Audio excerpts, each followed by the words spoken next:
होली है।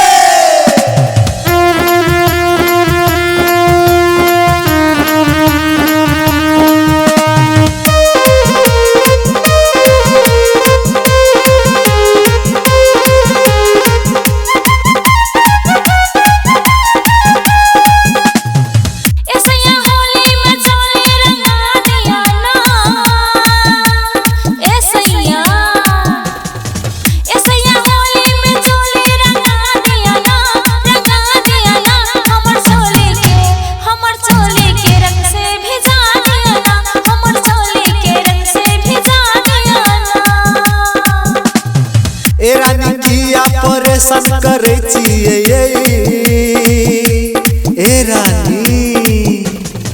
ए रानी किया परेशान करे छिए जौन देवर से चोली भी जाला भी जौन देवर से होली खेला भी।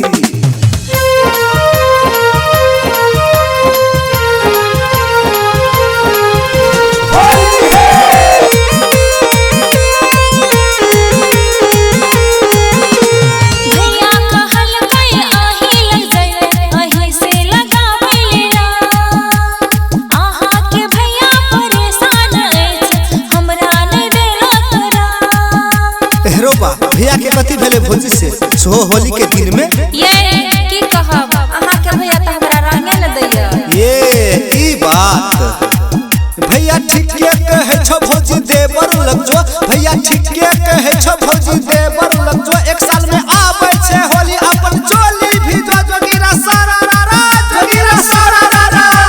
अहाँ के बात देवर जी नीक लागल अहाँ के बात देवर जी नीक लागल अहाँ के भैया बगर होली में मन नहीं लागल जोगीरा सारा रा जोगीरा सारा रा।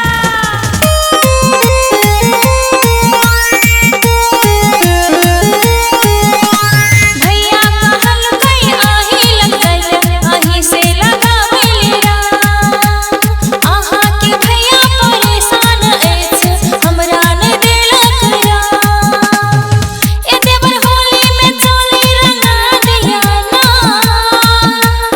ए देवर होली में चोली रंगा दिया ना हमर चोली के रंग से भिजा दिया ना हमर चोली के रंग से भिजा दिया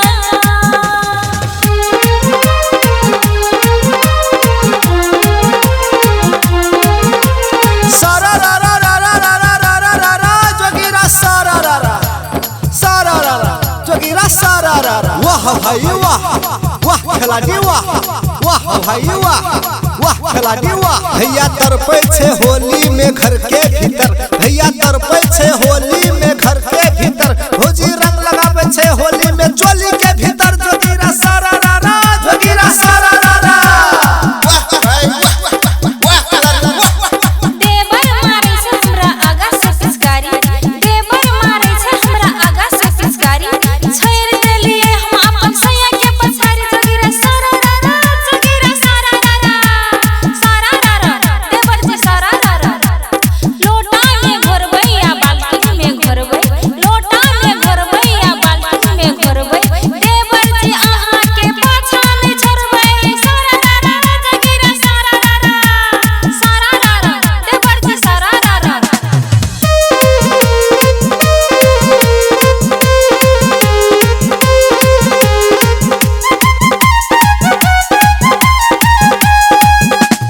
आहा के हम मजाक करलिए होली के दिन में आए होली में आहा के चोली भिजेलक हमर छोटका भाई खेलू न होली खाके भंगोली खुशी के दिन चिए आए काका भतीजा होली खेल लिए बड़ निक लागल आई।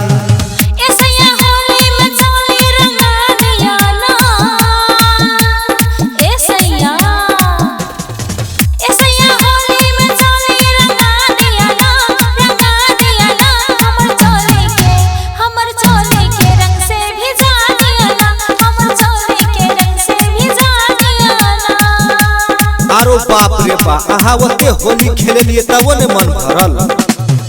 ऐसैया आहा से रंग लेबे करब हम,